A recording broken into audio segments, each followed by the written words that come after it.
بعض لوگ اسلام پہ یہ اعتراض کرتے ہیں کہ یہ جو مسلمان لوگ ہیں نا، یہ محمد صلی اللہ علیہ وسلم کے نبی ہونے کو ثابت کرتے ہیں قرآن سے، کہ بھئی قرآن سے آپ کی نبوت ثابت ہے، اور قرآن کا برحق ہونا ثابت کرتے ہیں نبی سے، ہے بھائی.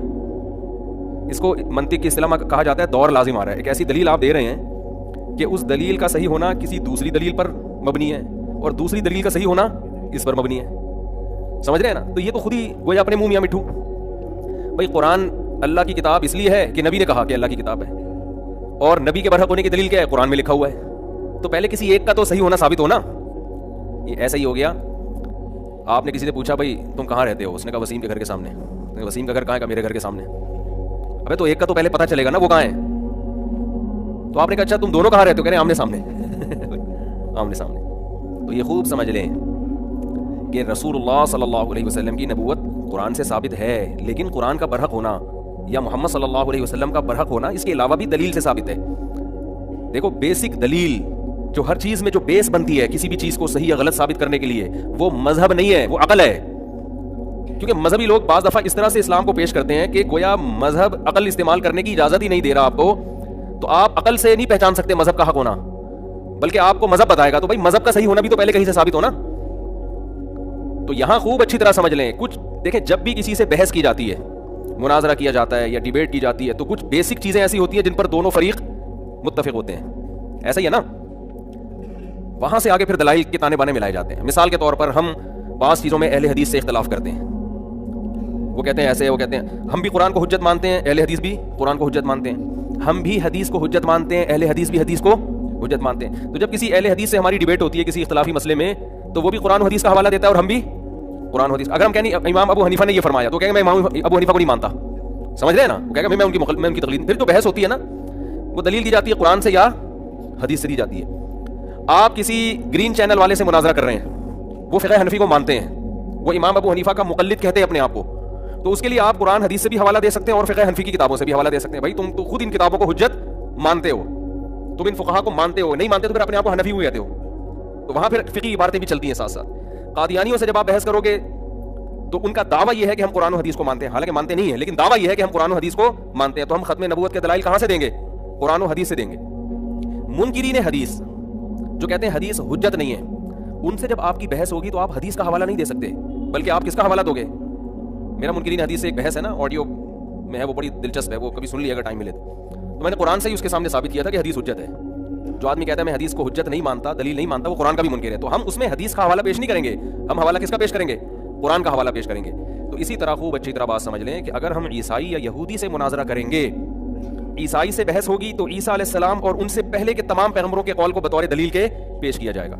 اس میں ہم حدیث کو بطور دلیل کے یا قرآن کو بطور دلیل کے پیش نہیں کر سکتے. تائید کے طور پہ تو چلتی ہیں چیزیں، دلیل کے طور پہ وہ مانتا ہی نہیں اس کو، کہہ رہا ہے ہمارا پھڈا اسی میں ہے. بھائی صلح حدیبیہ کے موقع پہ جب نبی صلی اللہ علیہ وسلم کا معاہدہ ہوا مشرکین مکہ سے، تو مشرکین مکہ نے جو دستاویز دونوں نے مل کے تیار کی ہے نا، تو صلح حدیبیہ میں جو لکھا گیا تحریر من محمد ابن عبداللہ و رسول اللہ، اس طرح کے الفاظ تھے. یہ دستاویز ہیں محمد کی طرف سے صلی اللہ علیہ وسلم جو عبداللہ کے بیٹے اور اللہ کے رسول ہیں. تو مشرکین نے کہا کہ ہمارا اور جو آپ کا ایگریمنٹ دستاویز ہے تو ہمارا تو پھڈا اسی میں کہ ہم آپ کو رسول اللہ نہیں مانتے.